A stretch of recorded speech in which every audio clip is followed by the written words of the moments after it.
হর পার্বতী করেছেন কথোপকথন।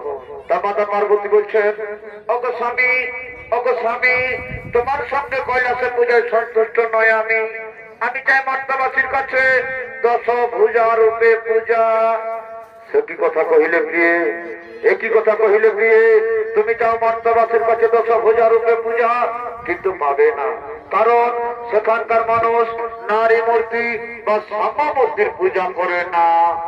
সে কি কথা বলছো স্বামী, সে কি কথা বলছো স্বামী, আমি পাবো না। পাবো কিনা পাবো তা আমি দেখে নেবো। তুমি শুধু বলে দাও কার কাছে যেতে হবে, কোথায় যেতে হবে, আর কোথায় গেলে আমি পূজা পাবো।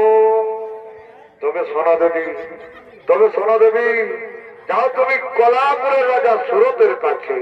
সে যদি স্বেচ্ছায় তোমাকে পূজা দান করে, তাহলে তোমার পূজায় ধরা ধামে প্রচলিত হবে।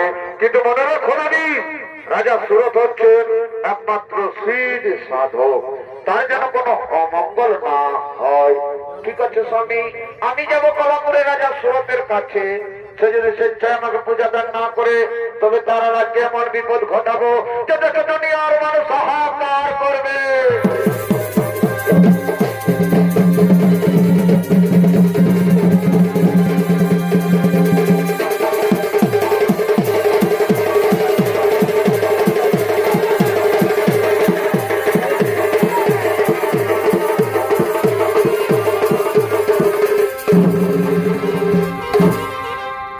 ওদিকে কলাপুরের রাজা সুরত, কলাপুরের রাজা সুরত ও তার স্ত্রী মালাবতী ও তাদের সন্তান মনিরথ আসছেন সিদ্ধ সাধনা করার জন্য।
রাজা সুরত চলেছেন সিদ্ধ সাধনা করার জন্য। তার শুধু দর্শক মন্ডলী, এই সুরত রাজার অভিনয় আপনাদের মহান রঙ্গমঞ্চে নৃত্য অভিনয় করে দেখাচ্ছে ওস্তাদ মাতাল চন্দ্র মাহাতো।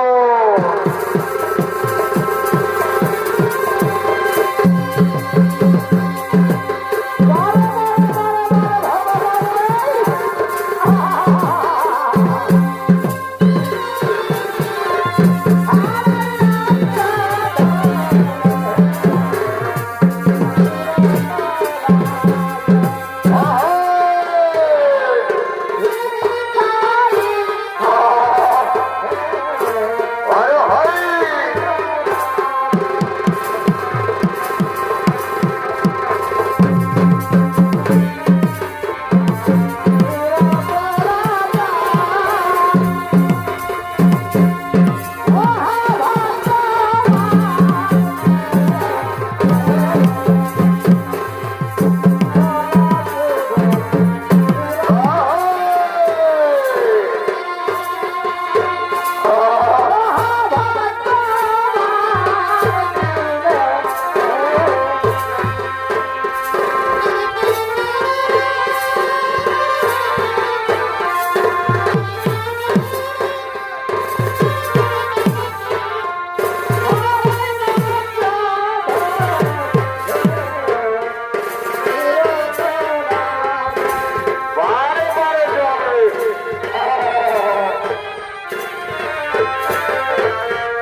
সিংরায়া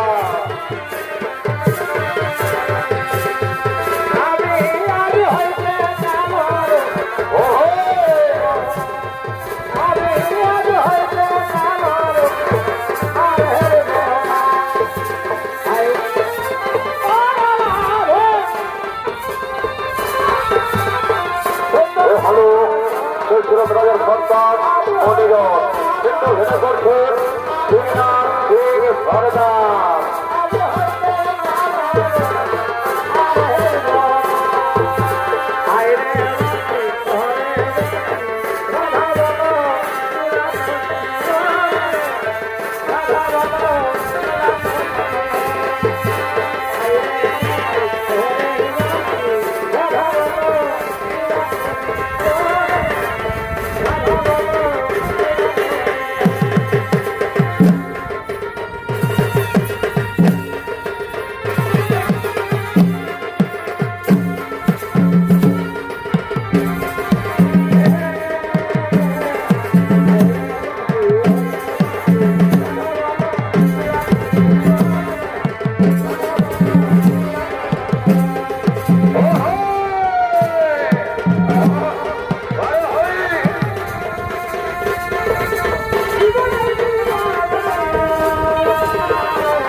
এক ঘন্টা পরে আরেকবার ঘুরে